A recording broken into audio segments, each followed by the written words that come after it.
Hello दोस्तों, स्वागत करता हूं आपके अपने ही चैनल टॉक्स फॉर यू में।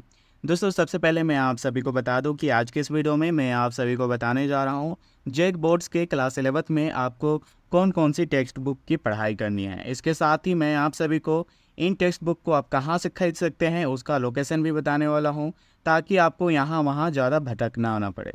ठीक है, तो चलिए अब और अधिक टाइम वेस्ट नहीं करते हुए वीडियो स्टार्ट करते हैं। लेकिन उससे पहले जो स्टूडेंट्स हमारे चैनल पर नए हैं और इस तरह के हेल्पफुल और इन्फॉर्मेटिव वीडियो पाना चाहते हैं तो हमारे चैनल को जरूर सब्सक्राइब करते चलना, ताकि आपको इस तरह के हेल्पफुल वीडियो और सभी तरह के लेटेस्ट अपडेट सबसे पहले मिल सके।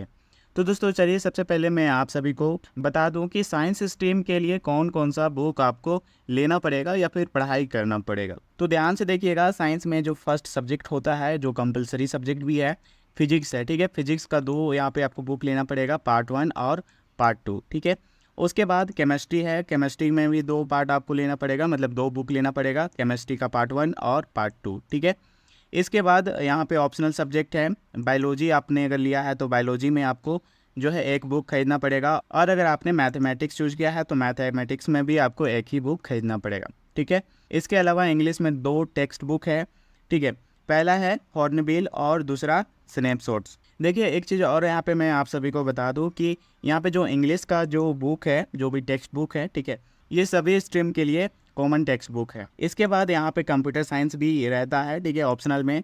तो अगर आपका यहाँ पे कंप्यूटर साइंस है तो वो ले लीजिएगा, और कहीं कहीं पर इकोनॉमिक्स भी रहता है ऑप्शनल में, तो वो भी आप ले लीजिएगा। ठीक है, इसके अलावा दोस्तों एडिशनल सब्जेक्ट में या फिर एडिशनल लैंग्वेज में आपका हिंदी कोर या फिर हिंदी इलेक्टिव या संस्कृत भी रह सकता है, तो आपको वो भी लेना पड़ेगा। तो ये जो बुक है, ये जो टेक्स्ट बुक है, ये आपको लेना पड़ेगा अगर आपका साइंस स्ट्रीम है तो। ठीक है, वैसे देख लीजिएगा कौन कौन सा सब्जेक्ट आपने रखा हुआ है अपने कोर्स में, तो उसके बाद ही आपको एक खरीदना है। उसके बाद चलिए मैं आप सभी को बताता हूँ कि कॉमर्स स्ट्रीम के लिए कौन कौन सा बुक चाहिए होगा। ठीक है, तो कॉमर्स स्ट्रीम के लिए अकाउंटेंसी चाहिए, जिसमें आपको दो टेक्स्ट बुक देखने को मिल जाएगा, पार्ट 1 और पार्ट 2। ठीक है, उसके बाद है यहाँ पे बिजनेस स्टडीज़, इसमें एक बुक आपको देखने को मिल जाएगा। उसके बाद है इकोनॉमिक्स, इसमें भी आपको एक बुक देखने को मिलेगा। उसके बाद है मैथमेटिक्स या फिर स्टैटिस्टिक्स, जिसमें आपको केवल एक बुक लेना पड़ेगा। और उसके बाद इंग्लिश है, तो इंग्लिश में जैसा कि मैंने आपको पहले ही बताया कि सभी स्ट्रीम में कॉमन टेक्स्ट बुक है, तो ये आपको लेना पड़ेगा। उसके बाद चलिए और क्या क्या बुक है या फिर कौन कौन सा सब्जेक्ट है वो देखते हैं। ऑप्शनल में रह सकता है एंटरप्रेन्योरशिप, जिसमें आपको एक बुक देखने को मिल जाएगा। उसके बाद यहाँ पे कंप्यूटर साइंस भी रह सकता है, तो इसके लिए भी आपको एक बुक देखने को मिल जाएगा। ठीक है, इसमें एडिशनल लैंग्वेज में आपको हिंदी कोर, हिंदी इलेक्टिव और संस्कृत देखने को मिल जाएगा। तो जिन्होंने भी ये सभी सब्जेक्ट लिया है वो अपना बुक ले लेंगे। ठीक है, तो यहाँ पे भी मैं आपको यही कहूँगा कि जो भी आपका कोर्स में जो भी सब्जेक्ट है वही आप देख करके लीजिए। ठीक है, उसके बाद चलिए मैं आपको आर्ट्स स्ट्रीम का बारे में बताऊँ कि कौन कौन सा सब्जेक्ट यहाँ पे है। तो आर्ट्स स्ट्रीम में आपको देखने को मिल जाएगा हिस्ट्री। हिस्ट्री में एक बुक है जिसका नाम है थीम्स इन वर्ल्ड हिस्ट्री। ठीक है, उसके बाद जियोग्राफी है, जियोग्राफी में दो टेक्स्ट बुक है, एक है फंडामेंटल्स ऑफ फिजिकल जियोग्राफी और दूसरा है इंडिया फिजिकल एनवायरनमेंट। ठीक है, इसके बाद है पॉलिटिकल साइंस। तो पॉलिटिकल साइंस में भी दो टेक्स्ट बुक है, पहला है पॉलिटिकल थ्योरी और दूसरा है इंडियन कॉन्स्टिट्यूशन एट वर्क। ठीक है, उसके बाद है इकोनॉमिक्स। अगर आपका इकोनॉमिक्स है तो यहाँ पे आपको एक बुक लेना होगा। ठीक है, उसके बाद साइकोलॉजी है, साइकोलॉजी में भी एक बुक है। और उसके बाद है सोशोलॉजी। सोशोलॉजी में दो टेक्स्ट बुक है, जिसमें एक है इंट्रोड्यूसिंग सोशोलॉजी और दूसरा अंडरस्टैंडिंग सोसाइटी। ठीक है, उसके बाद है फिलोसॉफी, इसमें एक टेक्स्ट बुक है। उसके बाद ऑप्शनल में रह सकता है म्यूजिक, तो म्यूजिक का भी एक आपका बुक रहने वाला है। ठीक है, उसके बाद है इंग्लिश। इंग्लिश में दो आपका टेक्स्ट बुक है, हॉर्नबिल और स्नैपशॉट्स। उसके बाद एडिशनल लैंग्वेज में हिंदी कोर, हिंदी इलेक्टिव और संस्कृत है। तो यहाँ पर जो भी आपका सब्जेक्ट है, जो भी कोर्स में है, ठीक है, वो आपको देख करके ले लेना है। ठीक है दोस्तों, इसके बाद अब आपके मन में आ रहा होगा कि भाई आपने तो बता दिया कि यहाँ पे कौन सा बुक है या फिर क्या है नहीं है। ठीक है, लेकिन हमें कैसे समझ में आएगा कि कैसा दिखता है या फिर कौन सा बुक रहेगा, क्या लेना होगा। तो देखिए, आपको टेंशन लेने की ज़रूरत नहीं है। ठीक है, अगर आप ये लिस्ट बना करके भी जाते हैं या फिर नहीं भी बना करके जाते हैं, ठीक है, जो शॉप में जाइएगा जहाँ पर मिल जाता है सभी बुक, तो आपको वो बताने की ज़रूरत नहीं कि कौन कौन सा बुक आपको चाहिए।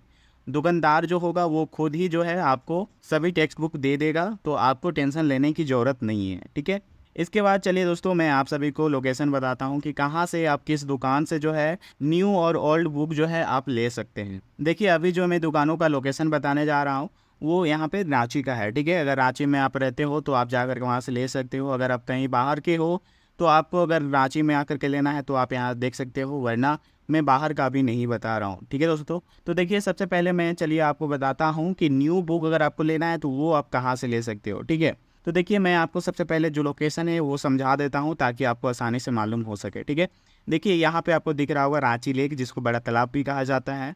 यहाँ पर आपको दिख रहा होगा मारवाड़ी कॉलेज रांची, और यहाँ पे आपको दिख रहा होगा संजीवियर्स कॉलेज इंटरमीडिएट का जो है सेक्शन। ठीक है, उसके बाद यहाँ पे सरजना चौक है, यहाँ पे अल्बर्ट एक्का चौक है, और यहाँ पे शहीद चौक है।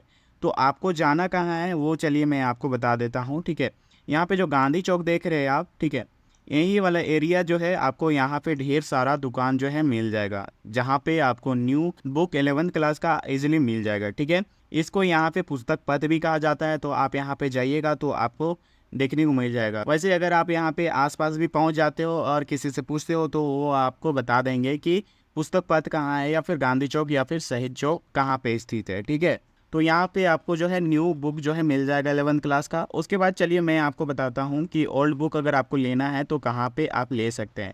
देखिए वैसे एक दो दुकान जो है यहाँ पे भी आपको मिल जाएगा ओल्ड बुक के लिए। अगर यहाँ पे आपको नहीं मिले, अगर आपको चाहिए कि आपको ढेर सारा ऑप्शन हो दुकान का, तो आपको कहाँ आना पड़ेगा वो चलिए मैं आपको बताता हूँ।